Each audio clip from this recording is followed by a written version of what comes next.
So, welcome to Resin 102. Welcome back to those who came to Resin 101 last night. I am sorry, I will admit, halfway through that panel, I was mostly hallucinating. I am never going to do a panel that late again, hopefully.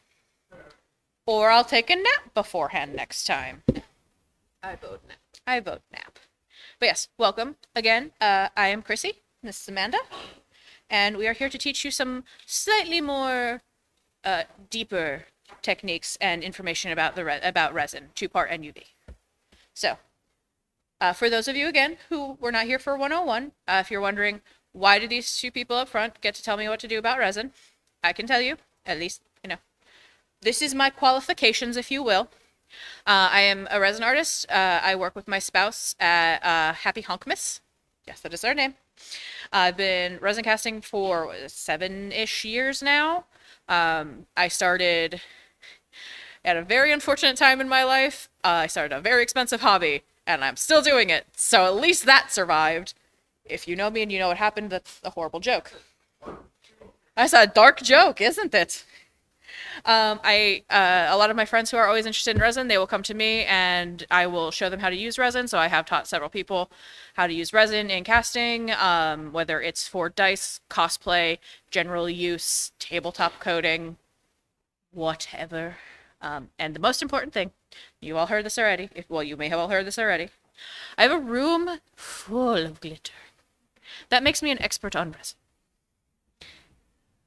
My name is Amanda. I am Sweet Potato Cosplay. I have been cosplaying for about 12 years now, just to really show my age, and doing resin and dice work for about, I think I picked it up maybe a couple months after you did. Yeah. So, how long ago? 7 years. Time is irrelevant. What is time anymore? It's still like 2022, right? Yeah. So I have been making dice. I use resin and resin techniques in my costumes. And so I have just kind of a bit more of experience just on the costuming side of things and on some of the deep pour techniques that you can use as opposed to some of the shallower resin art. And she also knows how to use a 3D resin printer, and I think that is magic that just dips into a vat of goo and makes something. So, one of the things once you kind of know what resin is, resin being a kind of two-part or it's a chemical that is either a two-part chemical that when mixed has a reaction and turns into plastic, or it's a single chemical that when exposed to UV light turns into a hard plastic. So we're going to say that most people are aware of what resin is, but when you're actually starting out in resin, what are the things that you should buy? The first thing is going to be your resin itself. You're going to have to try to find the right resin for you. It's one of the hardest things. I have gone through several different brands before I found the one that I really loved and I will work with. I will ride or die for my resin. It depends on what you're trying to make. Now, I make keychains. I make a lot of smaller, shallower projects. I don't always need something that is super thick, super viscous. So I use Let's Resin.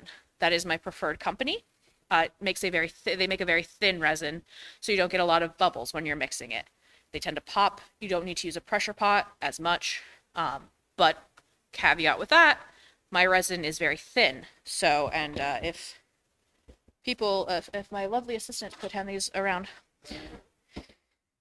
So when I'm casting, these are going to come around. They're just a whole bunch of random letters. When I'm casting, if I'm using glitters, as you'll see, they all sink to one face of my molds. So instead of dispersing and being floaty and pretty throughout, they just to the bottom. For me, that's okay. It's still a fun technique to me. But if you're trying to make dice or make a crystal for a staff costume and you need that suspended glitter look, you're not going to be able to use my resin. So you're going to have to find something that's slightly more viscous. Now you use Alumilite? I have bounced between a couple different brands based off of how desperately I need it for the project and how quickly whatever I am ordering it from is delivering at that time. I have purchased resin, two-part epoxy from Michael's. I think It's the Alumilite. I have used that one. I have used the Let's Resin two-part epoxy. I've tried a couple different things. That's my preferred one just because I can buy it at Michael's and it's very easily accessible for me when I'm on a deadline. It is a very viscous resin. As you see, I have a note here talking about these things called VOCs. One of the things also when you're looking for a resin that you have to take into consideration is resin releases chemicals. Does not matter if it doesn't smell like it. All resin is releasing chemicals. VOC is just referring to the chemical that it's releasing. In fact, it's a volatile organic compound. It's a very carcinogenic and dangerous fume that is left off from curing resin, which is why you should wear your PPE when you're curing resin. If you didn't come to 101, I will tell you this right now, wear PPE. Excuse me. My resin, Let's Resin, that I prefer to use has a very, very low VOC count. It still has a VOC count. Low does not mean no, it means low. But something like Alumilite, something that a dice maker would use that's very thick, that is going to be something that is high VOC. Yes. Mm-hmm. Yes.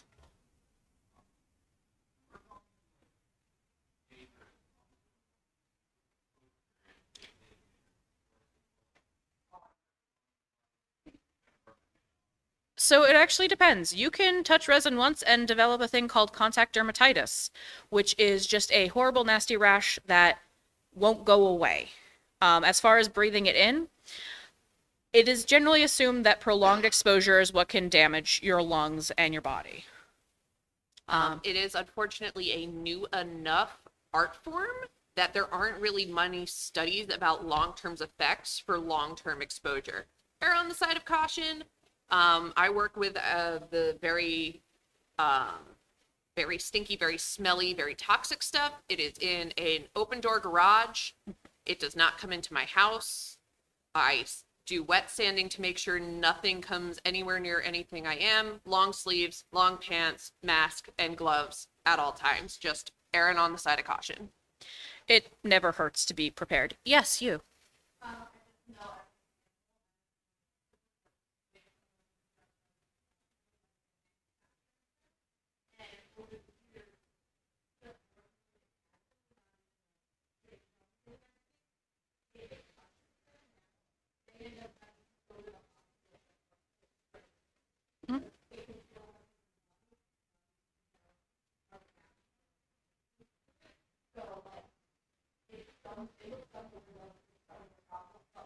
It looks dumber when you don't have a hand. It Well, builds not up in dumber, your but you know what I system, mean. or it can hit you like a freight train after months and months of not having any issue with it whatsoever. I knew another resin artist worked with it for years. Oh, snarky. All of a sudden developed a severe allergic reaction to any resin whatsoever and had to stop doing it entirely. And another thing, and this is part of the reason, confused. Oh, thank you. Another reason wearing gloves at least is resin is very hot when it cures. It gets up to 155 degrees Fahrenheit, I believe. And if you get slightly cured, still curing, sticky, sticky resin on your hand, and it is hot, it's not something you can just wash off. Resin is sticky. It will not just come off in water. It's not water soluble. So you'll generally come away with a nice little burn. I have done it through my glove and still come away with a nice little burn. But at least the gloves, I could get it off quickly. If it's on your hand and you got to wash it off, you have to get their special resin soap, which is basically just exfoliator, and that hurts. Another thing that you may be interested in when it comes to purchasing things for resin are either one of these two items, either a pressure pot or a vacuum chamber. It's funny because the two of us up here, she uses a pressure pot for all of her casting. I use a vacuum chamber. Basically, one forces so much air into the piece that the bubbles in your resin become so tiny they are fully imperceptible, and you leave your items to cure for the 24 hours that they're supposed to cure in that pressure pot. The vacuum chamber, on the other hand, sucks all of the air out of the freshly mixed resin that you then pour into your mold. Couple warnings regarding pressure pots is they can be very dangerous. If you drop it, bang it, the temperature shifts too drastically, they can potentially explode violently. Again, do it in a safe space, be extra super careful with it. You do have to make sure that you leave everything in as long as possible and that the pressure holds as long as possible. The longer the pressure holds, it will more likely than not slowly leak a little bit over time. But generally, as long as you're over 3 bar? yeah, I It's think like like 30 30 pounds. psi. Yeah.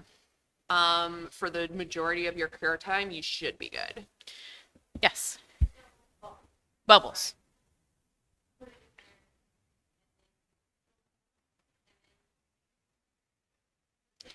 So it depends. So for the pressure pot, you mix it, it's bubbly, put it in the mold, take the mold, you put it on a really fancy shelf that you buy off of Etsy because you're too lazy to make one yourself. Pro tip. I'm too lazy. And then that,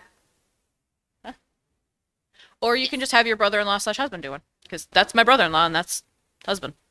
So anyway, you would basically ooh, take those molds, put them on the little shelves, put it in the pressure pot while it is still wet curing. It annoy the crap out of your neighbors by running a compressor very, very loudly for like 20 minutes. I found a handheld compressor. I have to bring it Noted. over to the house. You can also get handheld compressors. They are quieter. They do take a lot longer, but considering most resins have like a time, like 40 minutes before they can't really be messed with, and they should just be set and nothing else should be done to them, you can fill up your pressure pot in that amount of time. It just takes a little bit longer than an industrial size air pump thing. Another thing to keep in mind is temperature. I am very lucky that my garage is made of cinder block and connected to our house. It stays decently warm and I can cast year round. There are times when it has gotten so cold that I've actually brought the pressure pot into the basement and then left it in the basement so it didn't get too cold. Just something to keep in mind. Hi. Shh, no one knows. Yeah, so that's just something to keep an eye on. Is you do need to maintain pressure. You need to maintain generally temperature. And then for the vacuum chamber, you take your resin, you mix it before you put, so this is just mixing the two parts together because resin is a 2-part compound. You're mixing rephrase. You are mixing parts A and B together, usually in equal parts, but not always. Bad habit of saying equal parts always, but it's not. You mix them together, put them into this vacuum chamber and run it. Takes there's a 5-minute option and a 9-minute option. I started on for the 9-minute because it can't hurt. And then it runs, it sucks all of the air out of the chamber and it sucks all of the air out of it. You then go back in, put your colorant in, run it for like the 5-minute cycle just to get any additional bubbles. So this one is, while it's still wet, hasn't been poured into the mold. I really do not suggest putting a mold into a vacuum chamber. I have deformed molds already because of that, because it is sucking all of the air out, including into that mold. So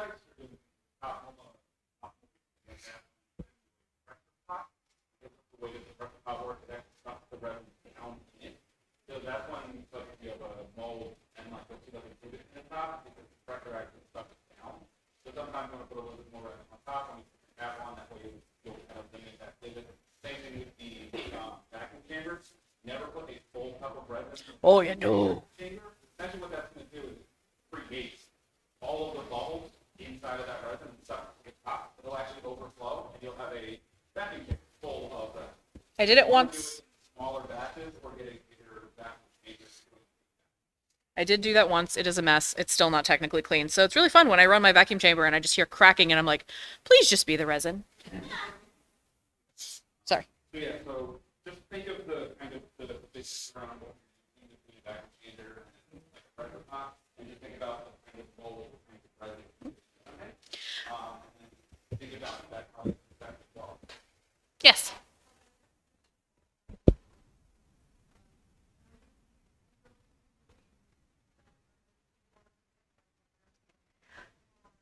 I would say a pressure pot is better for like 3D objects. I make a lot of keychains. I have a couple little guys. Let me see. I'm in the process of moving, so I found out that my resin pieces got left into a laundry room while we were putting stuff over, so a lot of these I can't mess with. But a lot of the stuff I make is no thicker than this. They're very thin. So this is something I can use my vacuum chamber for. It's also nice because my vacuum chamber is apartment friendly. I'm not quite as afraid because the vacuum chamber isn't possibly going to explode if it gets bumped or if my cat goes near it and bumps it off of something. If you're doing something like dice or something like that, something that needs to get in tiny little crooks, crevices, and nonsense, that is where I would use a pressure pot. Very tiny little bit in there, like how big of a dice mold is. But the pressure pot I do is actually force the resin into the brush. Yes, sorry.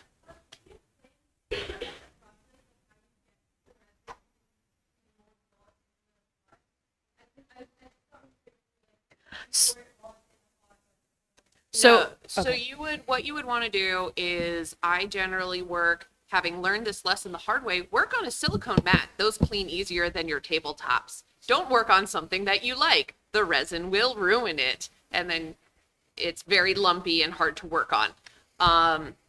What I generally do is I work on a couple different things of silicone mats. I mix my resin inside of a cup. Everything that I use, I try and make disposable or reusable silicone. It's one of the two. Either you chuck it because you're never going to be able to use it again once the resin inside of it dries, or you want to be able to basically turn whatever you're using inside out, pop all of the dried resin out, and then throw it away. You mix it, you pour it into the mold, and then you very, very, very carefully transfer it into the pressure pot. Most of the shelving systems, mine's kind of a 2-level with a pole in the middle. No, 3-level. 3-level. 3-level with a pole in the middle. You just gently slide your pieces onto each of the shelves, and then the whole shelf system goes straight into the pressure pot. Lid on, compressor, annoy your neighbors, and then leave it for 24 to 48 hours. And then the vacuum chamber, it's after you've mixed and thrown it in that vacuum chamber, then you're going to pour it in the mold. When I'm pouring it in the mold and I'm using my vacuum chamber, if this is the table, I'm pouring from all the way up here and I'm pouring in a very thin stream, again, to minimize getting more bubbles in since I just took all of those bubbles out. That's the easiest way to do it for me. Did that make sense? I'm sorry. You said you'd help. Oh, yes. Oh, that is a fantastic question because that has not been this one. So a pressure pot is unfortunately a little bit more expensive. You can DIY them or you can buy them pre-made. And they're becoming more accessible. They're becoming a lot more accessible. It's lovely because the pre-made ones used to be like hundreds of dollars more expensive because they did all the work for you. Now it's like $50 difference-ish. Once you get all the pieces for your DIY'd one versus making one, it is like $200, $250 to do a pressure pot. They do last a very long time. Mine's lasted 7 years, and the seal is only just starting to go to the point where I need to consider replacing it. And it's 7 years of pretty consistent, constant work. So it's very much one of the resin is unfortunately an investment hobby. You have to invest a lot when you first start. The vacuum chamber is like $80 to $90. I got mine on Amazon. I like the Resiners brand. There are a couple of others that are about the same price. You can get even cheaper ones, but those are going to require an additional vacuum itself. They don't come with the vacuum mechanism. They just are a pot that can seal. So, Resiners, everything in one, has everything programmed, timers and everything. I love it. The next thing you're going to do when you are purchasing things is start getting your inclusions and colors. And again, this is going to depend on your resin choice. As I showed you, if I'm using chunky glitters, I have made peace with the fact that they're going to be all the way at the bottom. If you're trying to do, what are the Petri pours that you do? Yeah, there's a ton of different techniques involving pigment pastes and ink colors and things like that, that to get them to work properly are going to require a higher viscous resin, so that instead of the color just bleeding immediately out and turning muddy, it actually kind of holds its shape and its consistency together long enough for the resin to cure and to kind of hold the technique in it. That's what you see there, and that's something that a thicker resin would be really great for. My thin resins, I've tried doing it. I was like, I'm going to do this. It's going to be so pretty. And then I go to pull it out of the mold, and all of that alcohol ink has just seeped to the bottom and caused issues with the curing process. Because instead of being nicely mixed and everything else, there's just a blob of pigment sitting on the bottom of my mold. And it, again, generally depends. If you are trying to use a pigment paste and you're using a thin resin, you don't have to use as much. If you're using a thicker resin, you have to use more. a lot of things you can do with them. Like I said, you're not going to be able to spend it in a thin resin. You're going to have to use a thick resin. You did flowers and stuff. I can't do that in my resin because it's too thin. So you've done deep pours with them. Yep, I've done deeper pours with inclusions, flowers, seashells, sand, a bazillion different things. One thing to keep in mind, if you use real flowers, the heat of the resin will burn them. It And makes then them they look like don't- bogwitch. Yeah, they don't end up the proper color. But anything that you can find in a craft store, they have whole sections with flowers and beads and bubbles and all sorts of things that you can put in resin and chuck in a mold and see what it does. What? Oh, Oh, yeah. yes. Also nail art. Those new nail art stickers that are starting to float around that are like the really pretty painted designs, and you peel it off and it's on a little clear thing and then you stick it on your nail. Those go great on dice. Yes. They look so cool. People are like, how did you paint this? And I'm like, I totally did it. It's just a sticker. I'm just that good. That's how I did it. No. So another question when it comes to this. Now I'm like, yes, you got everything. It's time to cast. Can I cast indoors? I'm gonna say for purposes, no, you should never do that. That is the worst thing in the whole wide world. I absolutely do. You should never do that. If you are casting anywhere, just make sure where you're casting has proper ventilation. So the room that I do cast in, even though it is indoors, I open the windows. I have an air purifier. I have everything. I even have the door sealed so that no fumes can get into my house from my studio. However, you should cast outside. One of those snazzy little fans that you can put in a window that like sucks the air out, that helps. Those fancy little machines that I've seen floating around Instagram that are like, Purifier. hey, I take your resin and make it completely untoxic and safe in your house. I wouldn't necessarily know how much I would trust that. I would still err on the side of caution. And as someone who did initially store her resin 3D printer inside your house, it smells so bad. It smells real bad. Don't do it. Also, those of you that are thinking that maybe we could store the curing resin inside of like a Tupperware or something like that, change it away, and store inside, don't do that. It will blow up. Actually creating a Yeah, it'll blow up. because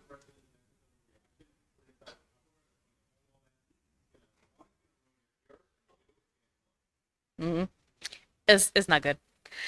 You can also, some people I've seen make quote unquote tents where they set up PVC pipes and super thick plastic canvassing, and they put all of the vents in them, and you can even buy them online apparently. Resin tents are a thing you can buy now. You could theoretically use that, yes, as long as it's being exhausted out into the outside. Again, that's going very far. People who do that tend to do that because they don't have a temperature stable outside alternative. But it's available. It also depends how deep you want to go into this. Most people that do that are like, this is my entire life, career, job, and income. In which case, great. If you're doing this as a hobby, Eh. so I don't care how big this is or how big the solution is, it's always be learning. Oh, yes. Oh, yes. I see you have a question back there.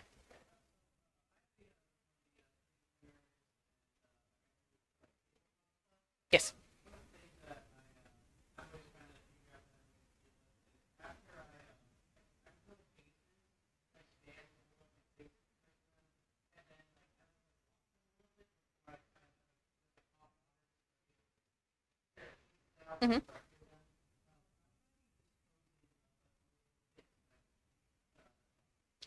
the important thing to make sure that anything you're disposing of is fully cured.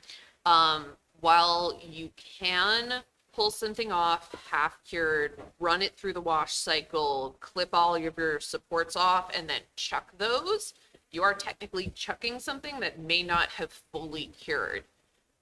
Even if you remove it from supports, before you dispose of the supports, you want to run them through the UV, cure the resin entirely so it's inert, and then dispose of it safely wrapped into plenty of things to make sure your poor garbage person is not grabbing a bag and getting a handful of resin. There are also some places you can contact your local waste disposal areas that do have resin disposal options. Or hazardous chemical. Or hazardous disposal chemical, options. yeah. So you can look for either of those. But most importantly, make sure nobody else will touch it by accident. And that's just being a good neighbor. Also, you don't want an animal to go in there and get it, because then the raccoon will be sad. Yes, yes, yes. Hopefully that helps. So, 3D printer, you go. Yeah. I have no idea. 3D resin printing is a fantastic resource when it comes to 3D printing. There are generally two types that people really work with now. There's PLA, which is an extruded plastic string, and then there's resin. How that works is basically you have a tank, you pour a bunch of resin into it. It's UV resin, so it's a single bottle. You don't have to mix anything. It comes pre-mixed. You pour it in and turn it on, do the machine, and it just rises magically out of the goo. There are some benefits and there are some downsides. A lot of benefits regarding 3D resin printing is it's very, very good to use to mold and then cast things, though there is a downside to that we will go into. It is fantastic for super teeny tiny little details. That's why a lot of people who do minifigures or models, things like that, it is the best version. However, once you start applying it to cosplay and things and props get bigger, that's when it does start to lose some of the benefits.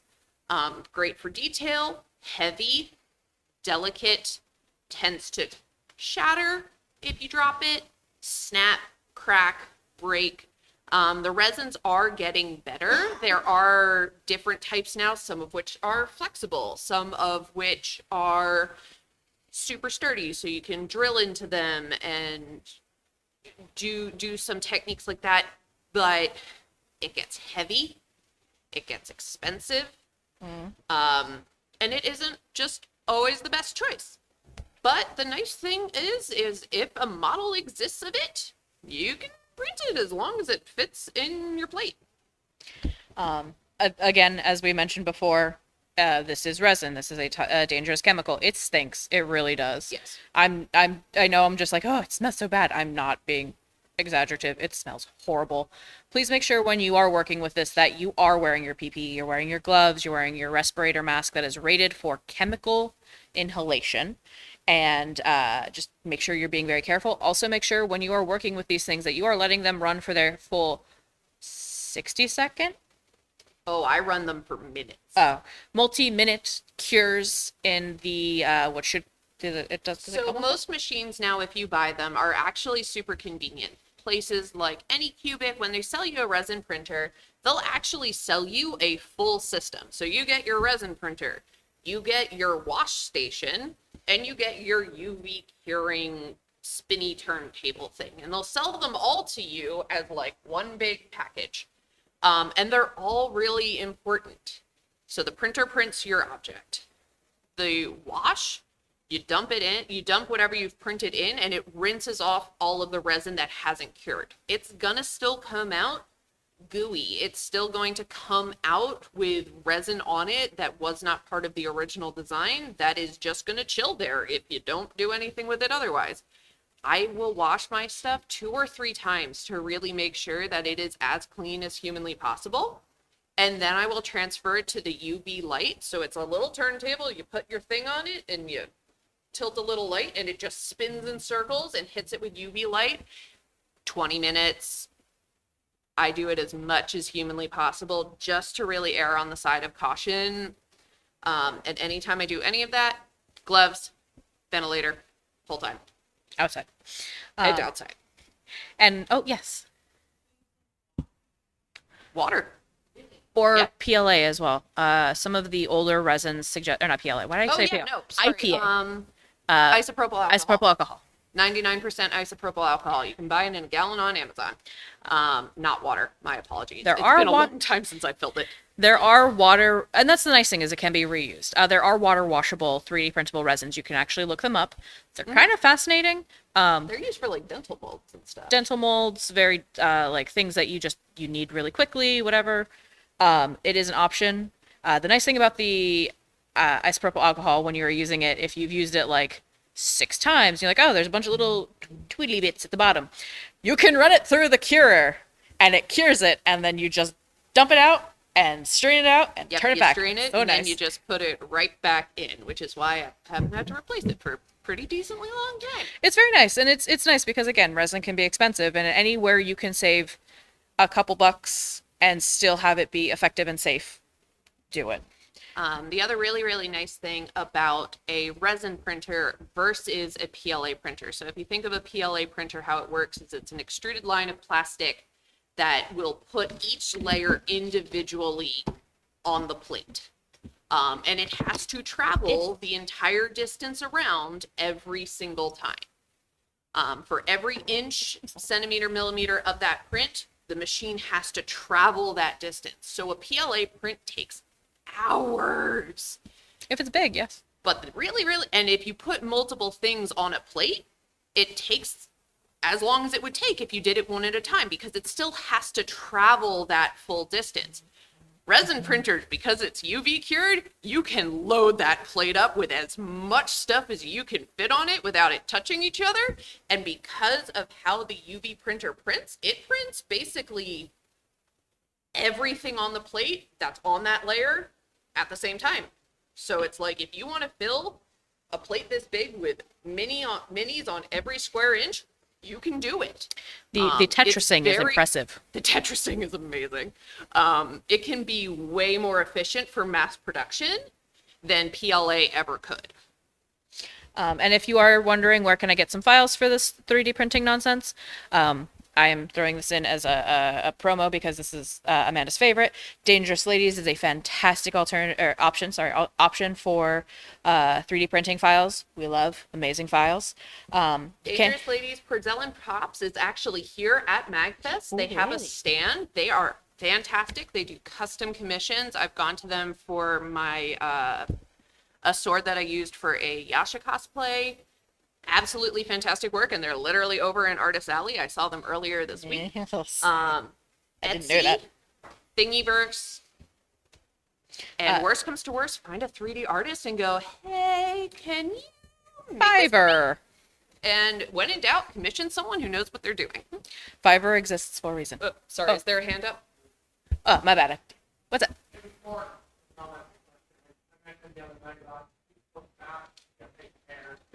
Oh, yes.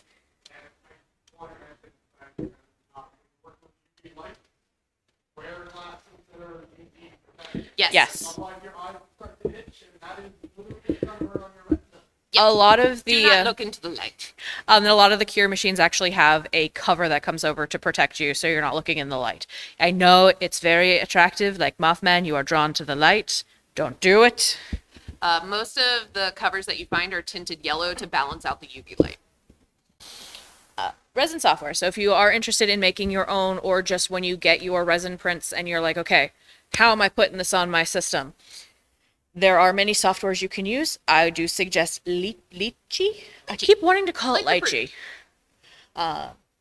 Amanda, please tell us about Lychee. So Lychee is less of a 3D modeling software and more of what we call a slicing software. What that does is that takes a 3D model and cuts it into tiny, tiny, infinitesimally small, like micromillimeter layers. And what it'll do is it'll do a layer and a layer and a layer, and that's where layer lines, as you might have heard, reference when it comes to 3D prints come from. And so it will slice your print into hundreds, if not thousands, of tiny little layers and then print them one by one on top of each other. And this software basically does all of that for you. Lychee is my favorite because it is the most accessible. It has the, in my opinion, slightly idiot-proof option where you go, magic wand, please just make this function. And like 75% of the time, it'll like take a print and move it all around and put all the supports in for you, and you're pretty good to go, like 75% of the time. They have a not super expensive kind of premium service that lets you cut models into pieces if whatever you're doing is too big for what you want to put on your plate. Plate being the thing that goes down into the goo and raises up with the print on it. There are other slicing softwares. I have to use a different one for my PLA printer because Lychee just hasn't really worked for that, though I think maybe it could. Oh yeah. Yes. They have a thing where it's like you could select a PLA printer, and I've never gotten that to work.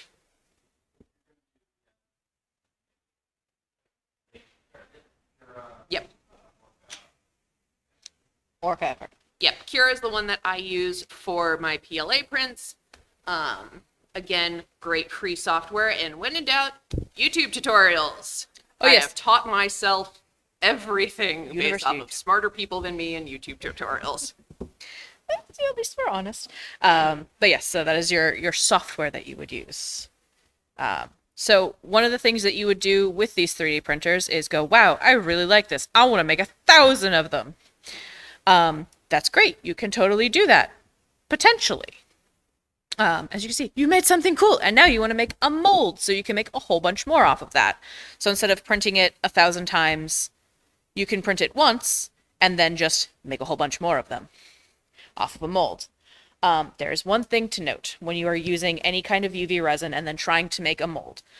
UV resins of any kind give off sulfur gas. You're not going to smell it. It's not really dangerous, but it is giving off low levels of sulfur gas. It's called degassing once it starts curing. This takes place for 6 to 8 weeks after the cure is considered official or is considered inert or final. When you try to make a mold using what is the most readily available silicone, which is called platinum cure silicone, And this is the stuff if you walk into Michael's, you can find it. it will say, like, if you actually look at the information, it'll say it's a platinum cure silicone. Platinum cure silicone cannot cure if there's sulfur gas present. So it also, weirdly, you can't do it with Sculpey ever, because Sculpey is just sulfur based. So basically what you do is, having done this, you put your nice, beautiful, shiny print that you just did, you polished it, you chuck it in, you put it in the mold, you go, awesome, silicone's done, you pull it out, and it is covered in goo, and the whole inside is just completely unusable, and your print now is really gross and sticky. So as you can see in the picture, you can see where it's like a mold like that should be crisp, the line should be neat, everything should be good, but because they used a non-degassed piece, that silicone just never cured, and it's never going to cure. It's just going to be goopy and gross in there for the entire time. Yes. There are options. Now, I did say you can wait 6 to 8 weeks. I am not patient all the time. There is And also cosplayers are not known for doing things on nice, long, extended timelines. I wasn't gonna say it. I can say it. You can get a chemical. It is called Inhibit X. I am aware it is a superhero-ass sounding name. I do not like this chemical because it makes me very angry for stupid reasons. It's very expensive. It is $50 for a small bottle that has a 2-month shelf life, and then shipping it is extremely expensive because it is a chemical compound. So you can, for us who live in Pennsylvania, there's one store that sells it In Allentown. in Allentown, which is like 2-ish hours away from where we live. Oh, it's where you live? There you go. So you can come get it for us. Yeah, so you can very easily go to this particular shop whose name I am totally forgetting right now, but they have a great Instagram page and resource for casting and resin printing and all of those things. But I think it's the one that makes the silicone. I will Instagram it when I'm not in front of all of you. Yes, apologies. But yes, you would use this. So basically what it is a proprietary chemical that you cannot find anywhere else. This is the one and only kind you can find. I'm very frustrated about this because There doesn't seem to be another company that makes anything like it. there's no other option other than waiting. You take it, you dunk it in this chemical, and it actually creates a kind of barrier between the silicone and the piece that you're resin casting, but it's so thin that it doesn't affect what you're casting. So you're still getting those nice crisp lines. Are you looking it up, hon? Smooth on! On, yes. that. Smooth on. Yes. There you go.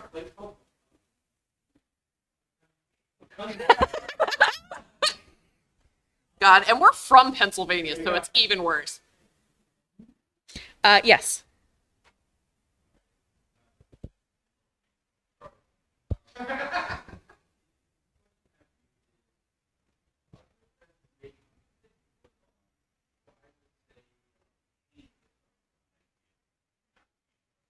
Because paint isn't actually like it's still gonna let stuff go It's through porous. it. It's still porous. There's the word I'm looking for. Thank you. It's still porous.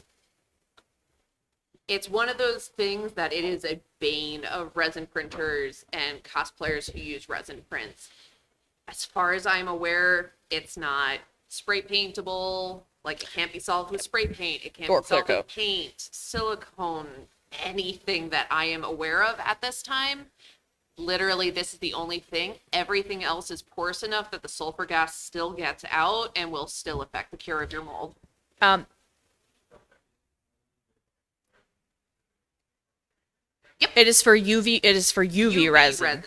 Because even if you're getting it out of a bottle and curing it yourself, that is still going to degas. The other solution that you would have would be to use a Tin cure. cured silicone. But that is- However, Yep. they are way more expensive. And if you're trying to do something where you're going to be making multiple copies, those molds will only last maybe 3 or 4 copies, whereas a platinum cure silicone can last much, much more.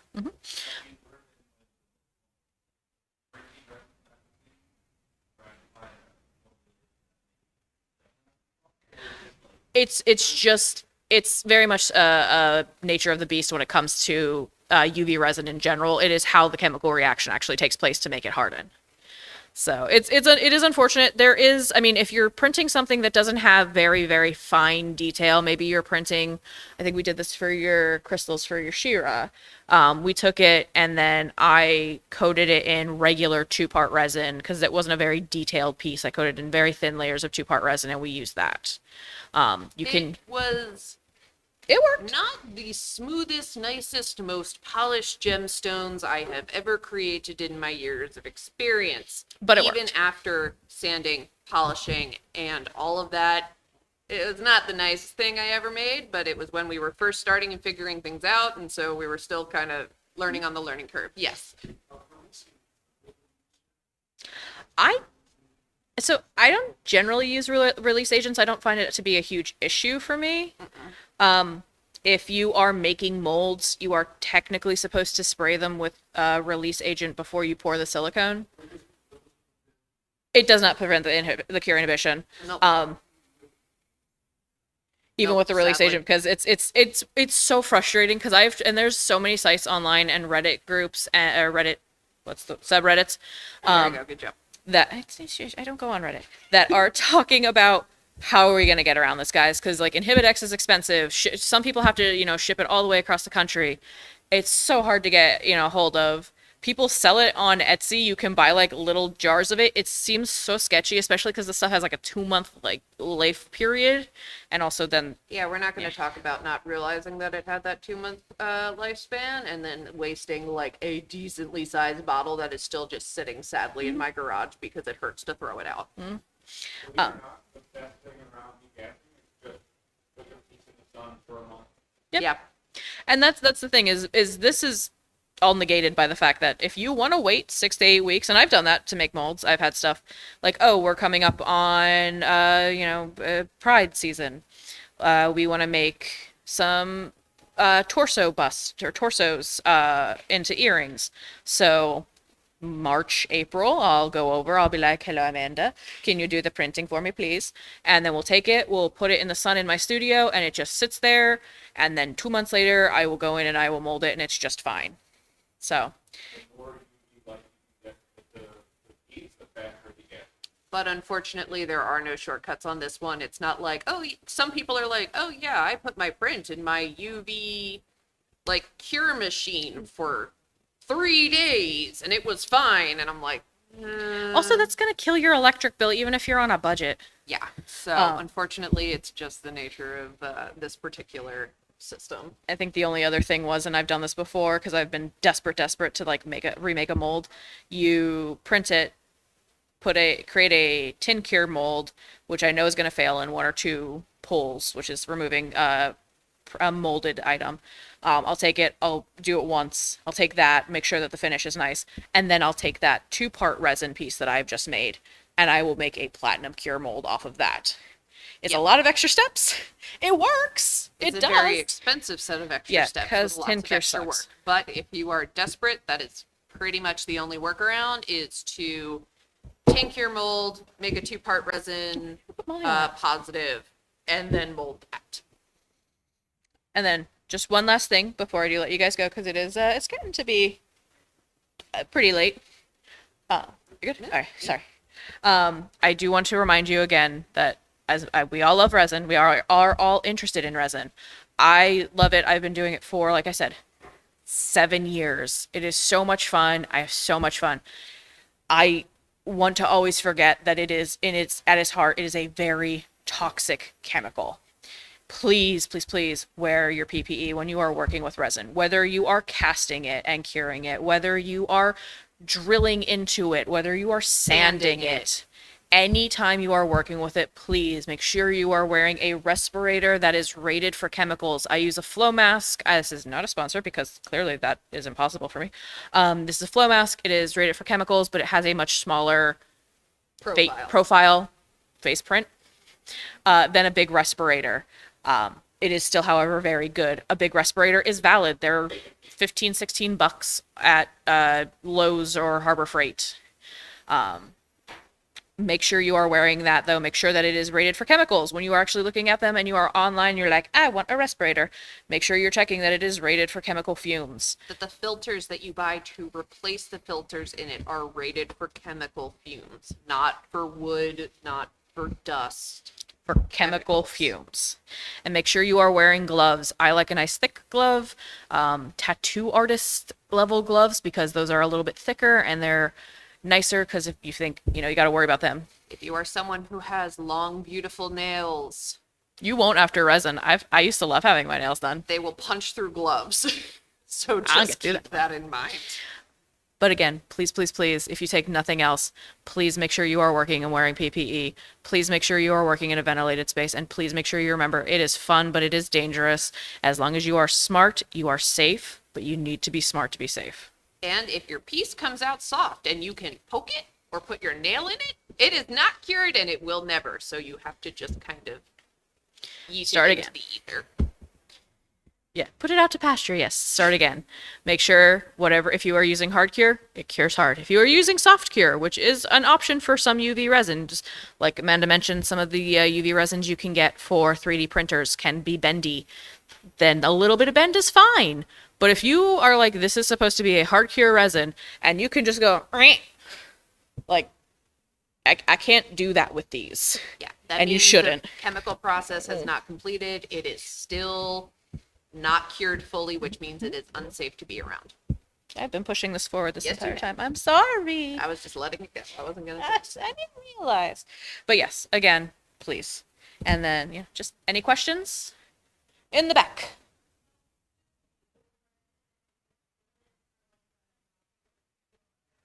Oh yes. Yeah. Oh God, yes. Oh.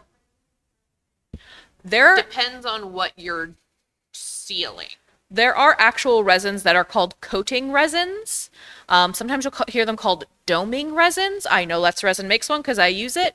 They tend to be on the thicker side, though, because that way you're not worrying about it being so thin that it runs off your piece.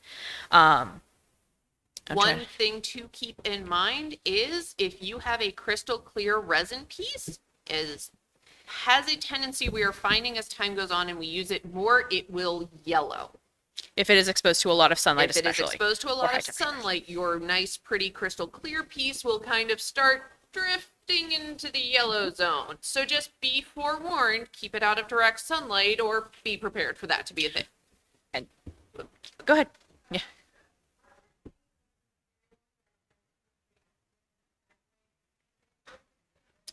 Anything that won't like heat.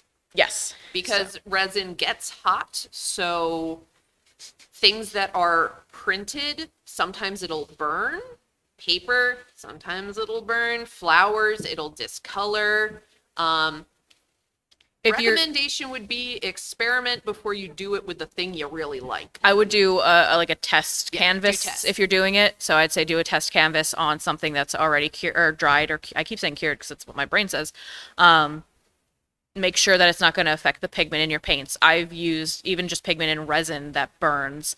It's supposed to be safe for resin, but it went from like a really soft baby pink, and I was in love with the color, and I was like, I'm so excited. And I pull it out, and it's salmon, fleshy, gross. Ugh. Okay. Somebody else, I believe there were people over there and over there. We'll go with you, and then I will come over to you. I promise. What was it?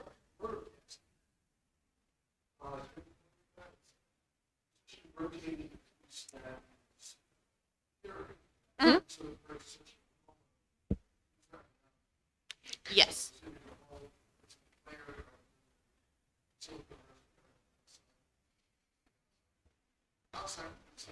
Mm-hmm.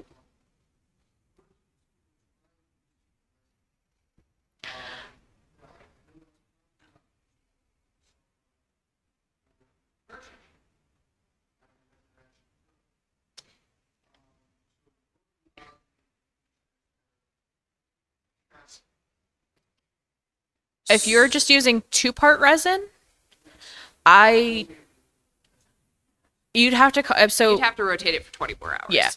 You can. There are like tumblers, people who make like the really cool, pretty tumblers that are coated in resin. Or they Tumbler use cups. tumbler cups. Not the website. Yeah. Yes. Yes, you wouldn't really be able to put it in a pressure pot though, because if you figure you'd have to run the cord into it to power it.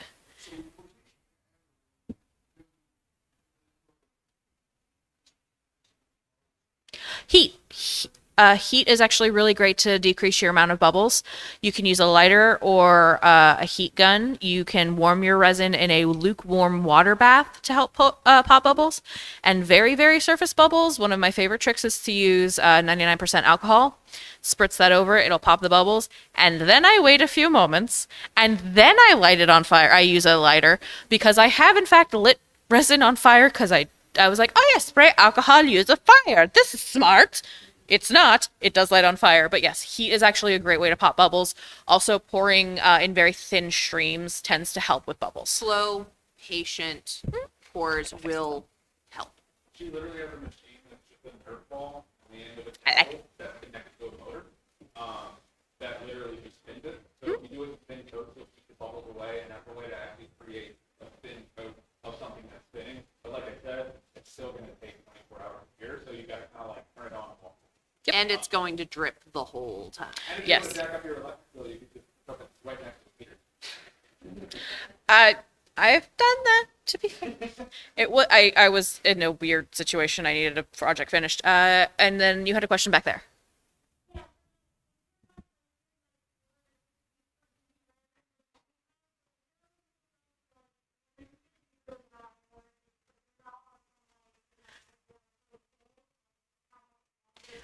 So temperature and humidity don't really affect it. It is just the amount of UV resin that it's, or UV resin, UV light that it's getting.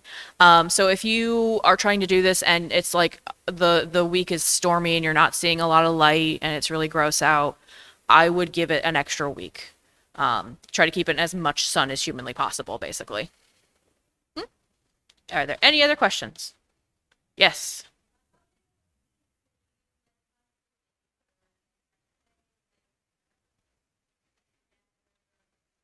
Totally.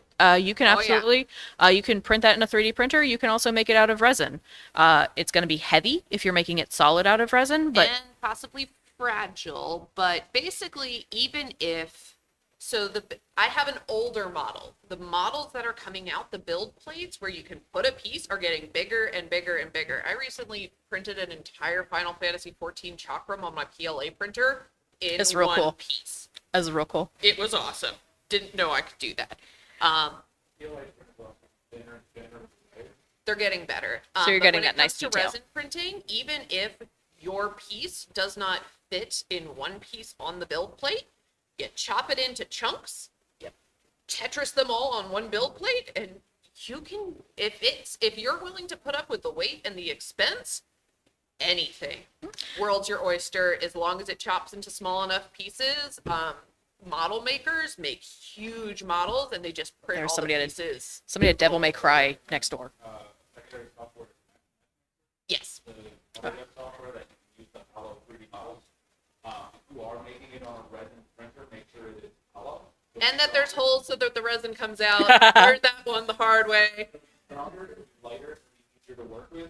We drop hollow models and they'll bounce most of the time. They will eventually shatter, but they're stronger. But yeah, make sure they're all. The staff didn't Otherwise, bounce. you're like, oh, look at this beautiful gem. Slosh. So It was gross. the holes will allow the wet resin to leak through, and then you give it an isopropyl bath. The isopropyl alcohol gets out the. Yep, you pour it in and then you shake, shake, shake. Also a good way to make translucent models if you're looking for doing something like that. And if you're wondering, as far as 2-part resin, the world is your oyster. If you're doing a dagger, it's, I mean, I've done like self-defense level daggers that are pretty small. I've done slightly larger like blades and stuff to go on. I was making trays and I thought it would be fun, and I was like, this is gonna be pretty. It just, if you're doing something that's really thick, you're gonna have to use what's called a deep pour resin. That's still a 2-part resin, but it's just meant for like, I mean, that's something that's like 12 inches thick. I don't think you're gonna make the dagger that's that thick. You wouldn't go this way, you'd go this way. That makes sense. Also, at that point, Yeah.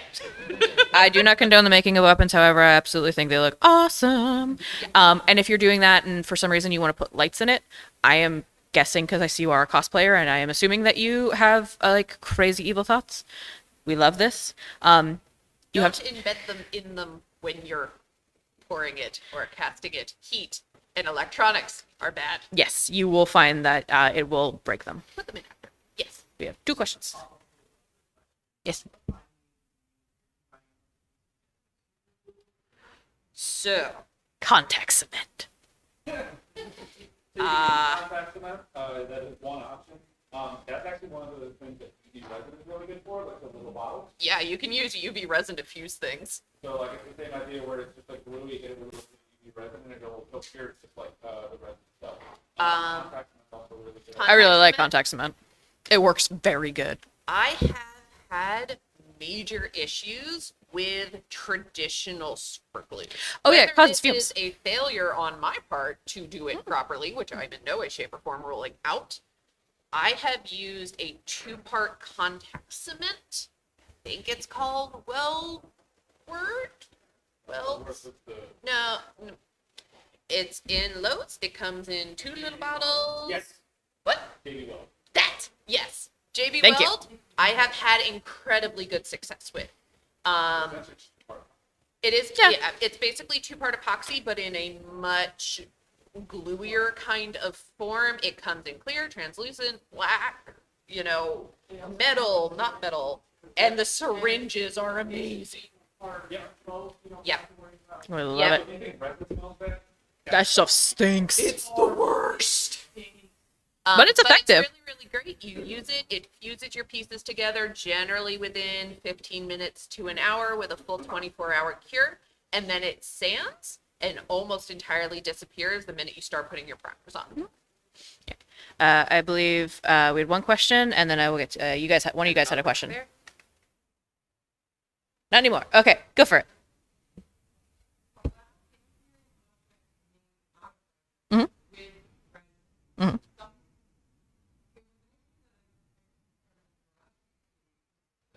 Yep.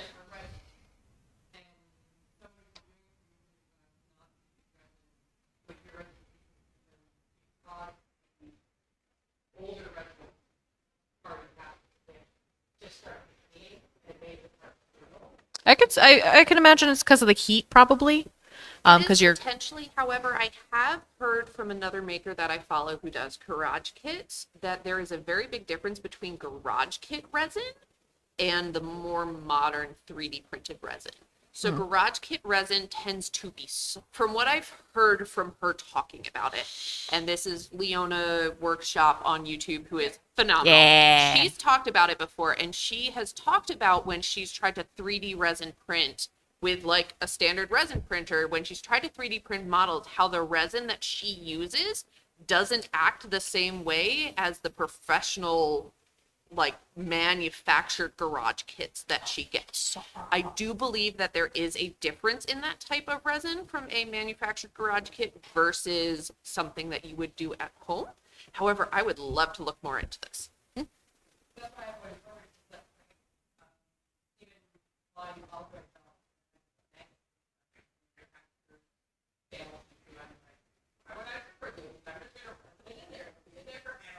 Yeah, I have never personally had an issue fusing like resin piece to resin piece, but also nothing that I've ever done has been Prefab resin. no, it's like to me it might even be a time thing where it's like, it's manufactured and then it's boxed and then it's shipped and then it's purchased. Maybe it's a time factor, like the amount of time that it's Could just be the heat. kind of sat around, might be heat.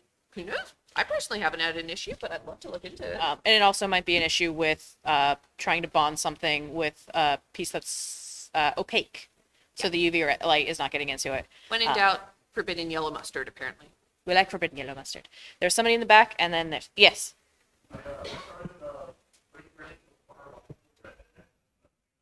Hmm?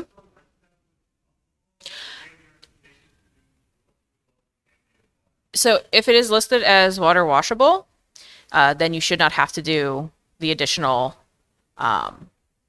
alcohol cure. For that, I believe you can also do the same thing we do with alcohol, which is we run it through the curing Yep, you would light. cure There we go. You would cure the remaining particles in whatever you're doing. And then strain with them the out and UV dispose light, them. Strain them out and dispose of them like you would normal cured resin. Yes? Yes, person there who's Yeah, yes. someone we know. They should. You found this out, and you're never letting it. This is never gonna. You should go on Guidebook and tell them you liked this panel. If you found it fun and informative and had a good time, please, thank you. I really enjoy doing these. I believe you in the back have a question. Yes.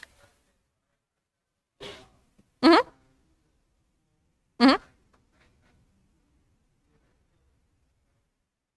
Yes, you can chop them into pieces and use them to fill other molds. Mhm. Yes. Yep. So I let my molds go until they can't anymore. I'm way too close to the sorry. I let my molds go until I can't anymore. I've literally shredded molds. And literally when they get to that point and I have to make a new one, instead of wasting all of that on more silicone, I fill it like 3/4 of the way, and then I just drop the chunked pieces in, and it gives that extra volume. It's the best thing I would do with it as far as recycling it. I can't really think of many other uses for silicone.